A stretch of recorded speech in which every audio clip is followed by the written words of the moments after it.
नमस्कार. माझे नाव श्रद्धा सचिन हंबर्डे. शाळेचे नाव जिल्हा परिषद हायस्कूल काटकळंबा, तालुका कंधार, जिल्हा नांदेड. आमच्या टीमचे नाव सर्जनशील संघ. आमच्या प्रयोगचे नाव आरोग्य आणि निरोगीपणा. नमस्कार. माझे नाव अंजन किशोर चावरे. माझे नाव सुकन्या गजानन वाकूर. धक्काबुक्कीच्या आणि बदलत्या जीवनशैलीमुळे लोकांच्या मानसिक आणि शारीरिक आरोग्यावर नकारात्मक परिणाम होत आहेत. अपुरा आणि असंतुलित आहार, व्यायामांचा अपुरी झोप आणि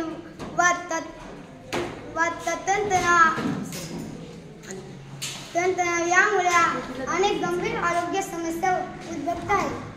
शारीरिक हालचालींचा अभाव आणि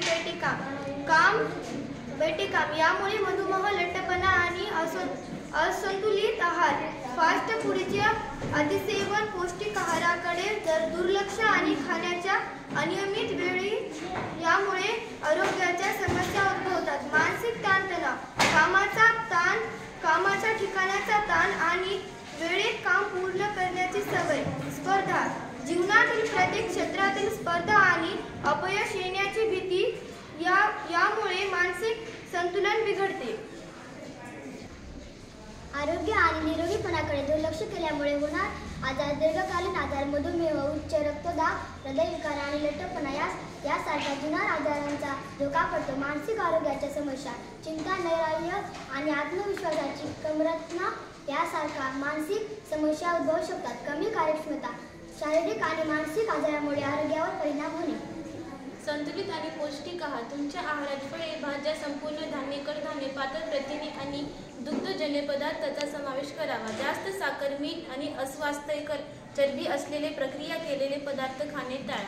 नियमित व्यायाम. दररोज व्यायाम करणे, जसे की धावणे, चालणे, पोहणे, सायकल चालवणे, योगा करणे. व्यायामामुळे वजन नियंत्रणात राहते, रक्त परिसंचरण सुधारते आणि रोगप्रतिकार शक्ती वाढते. पुरेशी झोप. दररोज 7 ते 9 तासाची शांत झोप घेणे आवश्यक आहे. पुरेशी झोप घेतल्याने शरीर आणि मन ताजेतवाने राहते आणि ताण कमी होते. मानसिक आणि भावनिक आरोग्यासाठी उपाय. तणाव व्यवस्थापन. तणाव कमी करण्यासाठी ध्यान, योगासने करणे. तुम्हाला आवडणाऱ्या कामाबद्दल छंद जोपासण्यात वेळ घालावा. सकारात्मक छोट्या गोष्टीचा आनंद घ्या, यामुळे मानसिक आरोग्य सुधारते. नियमित आरोग्य तपासणी. कोणतेही आजार लवकर ओळखण्यासाठी आणि त्यावर वेळीच उपचार घेण्यासाठी नियमितपणे आरोग्य तपासणी. अभिप्राय. शरीर, मन आणि आत्मा हे एक अतिपायीप्रमाणे आहेत. त्यातला एक घटक जरी बिघडला तरी आपल्या आयुष्याचा समतोल बिघडतो आणि आरोग्यावर त्याचा परिणाम होतो. परिणामी आपले स्वास्थ्य बिघडते. योग आपल्या जीवनशैलीचा अविभाज्य भाग आहे. आपल्या मनातून अनेक दूषित गोष्टी बाहेर काढून टाकून योग मनाला आत्म्याशी जोडते. धन्यवाद.